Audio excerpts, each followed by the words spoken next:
On va donc reprendre on est très fiers en fait de vous présenter le prochain speaker parce que c'est une nouveauté sur cette édition de TEDxINSA.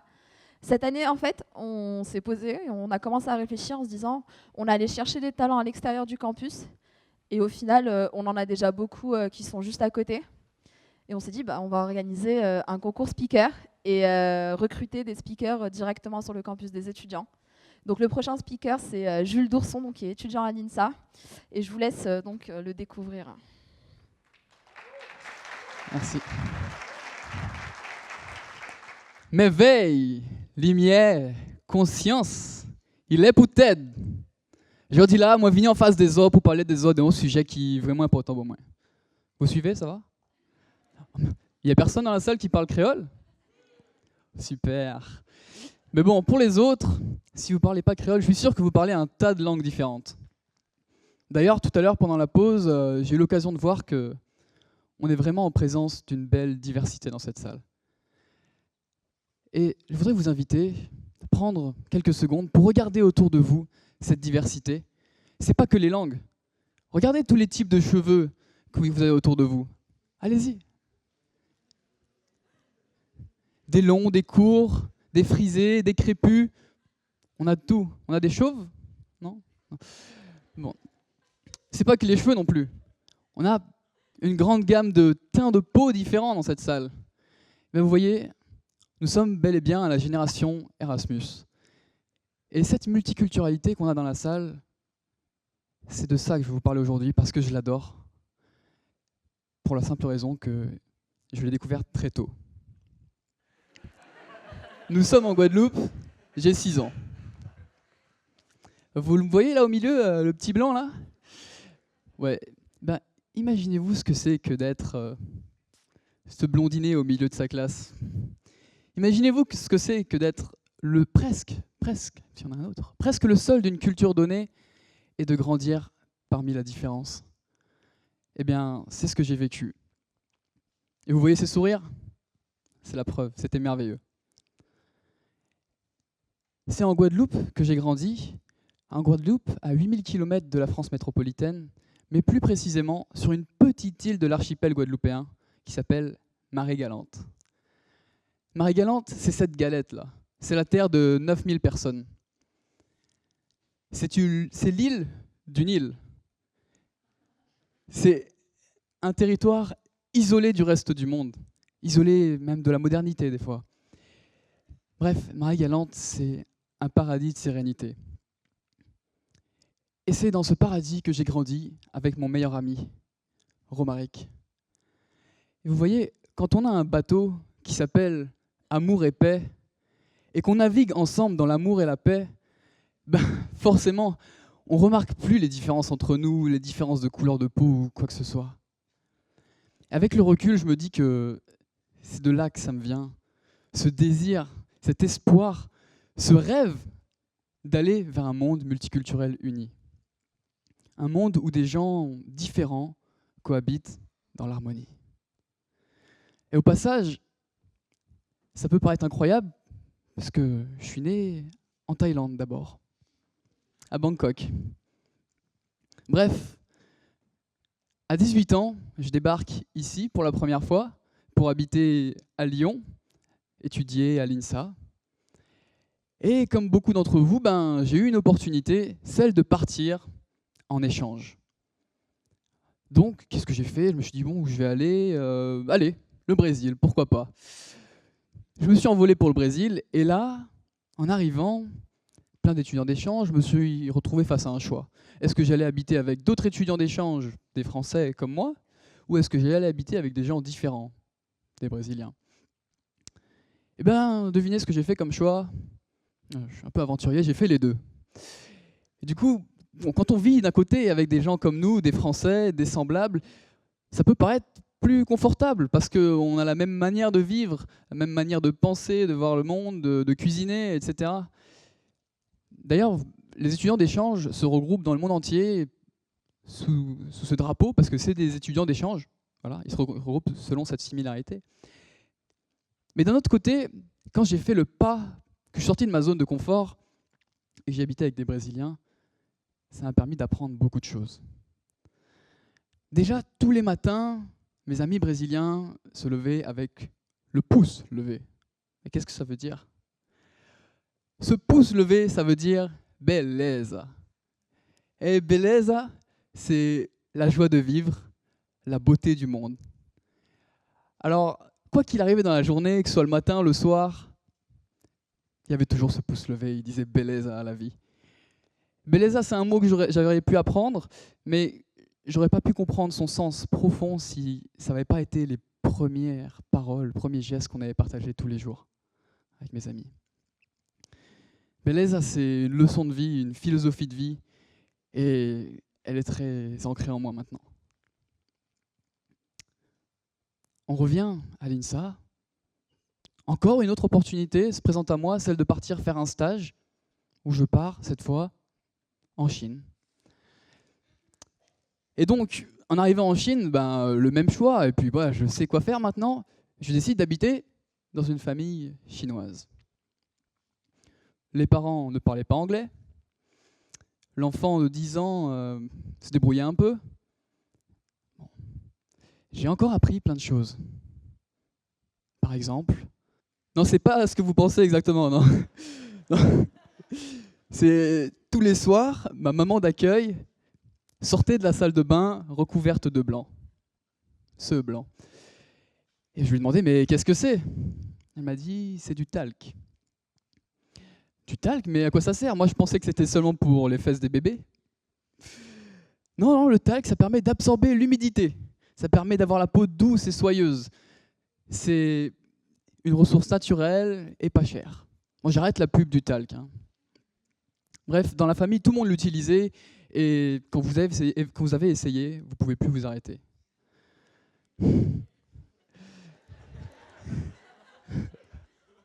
J'avais même pas pensé à ça.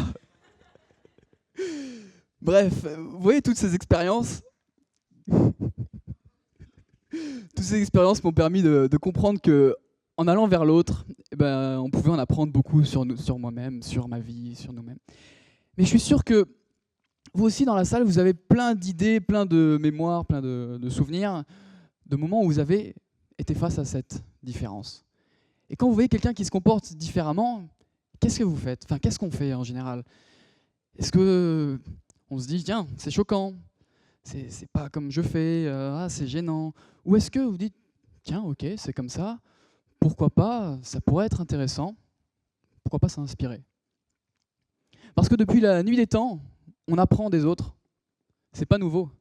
Seulement parfois, il faut faire ce pas et sortir de sa zone de confort pour avoir accès à cette richesse.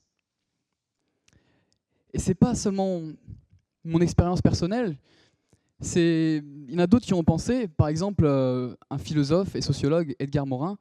Je vous invite à lire ce qu'il nous dit. Les humains doivent se reconnaître dans leur humanité commune en même temps que reconnaître leur diversité, tant individuelle que culturelle. Ensemble, on forme l'humanité. C'est avec toutes nos identités qu'on forme cette diversité. On a besoin de les conserver, ces identités. En allant vers l'autre, ce n'est pas pour autant que j'ai renié ma culture personnelle. Non, le multiculturalisme, ce n'est pas prendre toutes les cultures, les mélanger et donner une culture unique. Imaginez-vous demain, on est tous pareils, la même culture. Ça peut faire peur un peu, non? Non, le multiculturalisme, l'objectif, c'est de conserver nos individualités qui forment notre diversité, avoir cette richesse. Mais quand on est sur un même territoire et qu'on ne parle pas la même langue, on a nos individualités qui s'entrechoquent, nos différences qui poussent des fois à des incompréhensions, c'est pas facile toujours. Comment on fait alors? Pour ça, je vais continuer mon histoire. L'année dernière, j'ai rejoint un réseau d'étudiants européens, ESTIM. Vous voyez, ESTIM, sur cette carte, chaque point orange représente un groupe. Et ma plus grande chance dans ce réseau, c'est d'avoir participé à un événement l'été dernier à Budapest avec ces gens-là. 20 nationalités différentes. On a l'Europe au sens large du terme, la Russie, la Turquie, du coup la France, l'Allemagne, etc. Et on s'est réunis l'été dernier sous notre objectif qu'on s'était donné à nous-mêmes, qui était de trouver des solutions pour une Europe plus unie. Alors, vous savez, déjà, quand on est dans une réunion avec des Français, c'est pas toujours facile de se comprendre, d'être efficace dans la réunion et qu'il n'y ait pas trop de choc des individualités. Alors cette fois, on était 20 personnes totalement, très différentes, et on parlait chacun une langue maternelle différente, donc on parlait tous en anglais du coup, et quand on abordait le problème, on avait 20 manières de traiter la chose. Alors on s'est assis dans une salle, en cercle, mais on n'avait pas de règle du jeu, on n'avait pas de chef, on n'avait pas de structure, et on a commencé à parler. Et je ne vais pas vous le cacher, c'était le chaos. Et du coup, il y en a qui commençaient à être frustrés, d'autres étaient tendus, d'autres quittaient la salle. C'était pas facile. C'est quand même fou. On venait là de notre plein gré, plein de bonne volonté, pour trouver des solutions pour une Europe plus unie, et on n'arrivait pas à s'entendre. C'est là qu'après 3 jours seulement, on en est revenu à notre objectif commun. Ce qui nous unissait tous, trouver des solutions pour le futur de l'Europe, pour une Europe plus unie. Et c'est seulement à partir de ce moment-là, quand on en est revenu à notre objectif commun, qu'on a pu mettre de côté toutes nos individualités qui nous poussaient à prendre la parole, à être toujours celui à parler, et toutes nos préférences individuelles. À ce moment-là, on s'est regroupés pour parler ensemble de ces solutions. Et c'est là que je me dis qu'avoir un objectif en commun, ça nous permet de comprendre qu'on est liés et que le futur, c'est ensemble. Qu'est-ce qu'on a tous en commun dans cette salle, dans le monde ? Edgar Morin nous le disait tout à l'heure, ensemble on forme l'humanité. On est tous des humains. Ensuite, on est tous sur Terre, c'est notre maison à tous. Ensuite, nous cherchons tous à être heureux. On l'a vu tout à l'heure dans les vidéos, on a entendu. On veut tous être heureux et chercher le bonheur. Mais est-ce qu'on peut vraiment être heureux tout seul ? Non, on ne se sent pas vraiment complètement heureux si on voit des gens tristes autour de nous. Alors, le but, c'est d'être heureux ensemble. Vous voyez, toutes ces choses qui nous relient nous rappellent que le futur, c'est ensemble. On est liés dans ces objectifs. Mais alors, comment faire encore ? Puisque le futur, c'est avec l'autre, faisons preuve de générosité avec nos voisins, de tolérance avec la différence, d'hospitalité avec l'autre. Tout ça, ça tourne autour d'un concept simple, l'altérité. L'altérité, c'est la reconnaissance de l'autre dans sa différence. Aujourd'hui, nous sommes à l'INSA et tout à l'heure, je vous ai demandé de regarder autour de vous. Qu'est-ce que vous pensez qu'aurait donné cette expérience si on l'avait fait il y a 50 ans ? Déjà, dans la salle, je pense que les teints auraient été plus pâles. On n'aurait pas eu autant de filles aussi, c'est vrai. Aujourd'hui, la mondialisation a pris la différence et l'a rapprochée sur des territoires, ce qui a fait qu'on a cette diversité ici avec nous. C'est le thème de nos vies à tous, tous les jours, et ça nous concerne tous. C'est à l'INSA que cette équipe, venant de 4 continents différents, a gagné ensemble le tournoi de la nuit du volley. Et quelle chance nous avons de grandir ici dans un territoire propice à la rencontre avec l'autre. La multiculturalité, peut-être que vous l'avez compris maintenant, c'est une solution pour le futur de l'humanité. C'est une solution pour avoir la paix, le développement, etc. Mais stop ! Ok, ce message, vous l'avez déjà entendu 1000 fois. Mais l'entendre, c'est pas suffisant. Le comprendre même, non. Je pense qu'il faut aller au-delà. Et je pense que ça doit commencer ici, avec nous. Alors, commençons par accepter que les différences nous enrichissent. Acceptons aussi qu'elles sont nécessaires pour le futur. Acceptons que nous avons tous ces objectifs en commun qui nous relient et que donc notre futur, c'est ensemble. Comme dans toute démarche de résolution d'un problème, la première étape, c'est de remarquer qu'il y en a un. Alors, accepter, c'est poser une base solide au futur de demain. Mais après, on va le bâtir ensemble, ce monde. Vous savez, dehors, il y a encore trop de discrimination, de préjugés, de peur de l'autre. Mais il ne faut pas culpabiliser. Tout ça, ça nous vient de notre histoire, de notre héritage. C'est en nous et malgré nous. Ça nous pousse à avoir des réflexes, des fois étranges. Quand l'autre arrive un peu trop proche de nous, on fait un pas en arrière. Pourquoi ? Apprenons à remarquer quand est-ce qu'on a un réflexe négatif comme ça et quand est-ce qu'on fait un pas de notre plein gré. Le monde multiculturel uni de demain, c'est celui où je peux aller vers n'importe qui dans la salle, vers n'importe qui dans le monde, et quelles que soient ses origines, sa culture, je peux le regarder dans les yeux et lui dire qu'il est mon frère et que je suis fier de partager ce monde avec toi.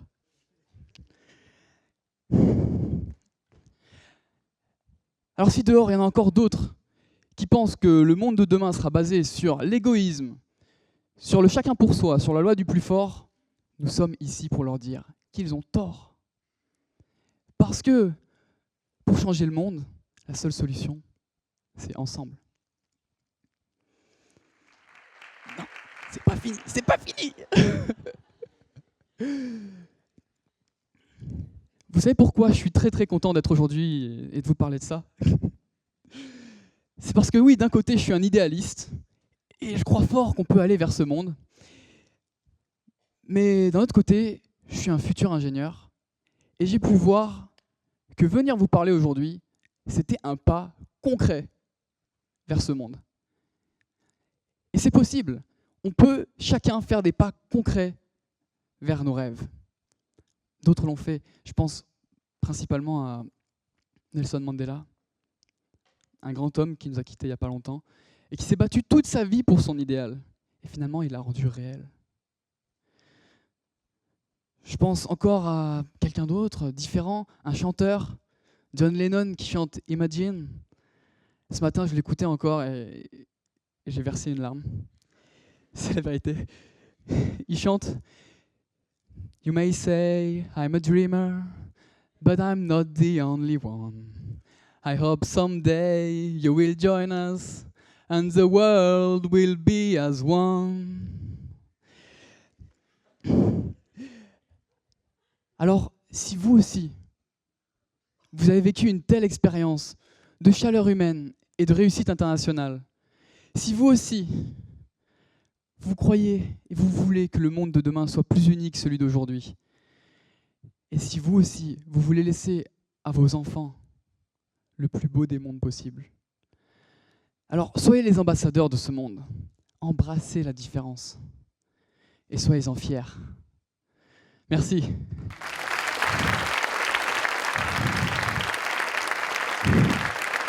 Merci.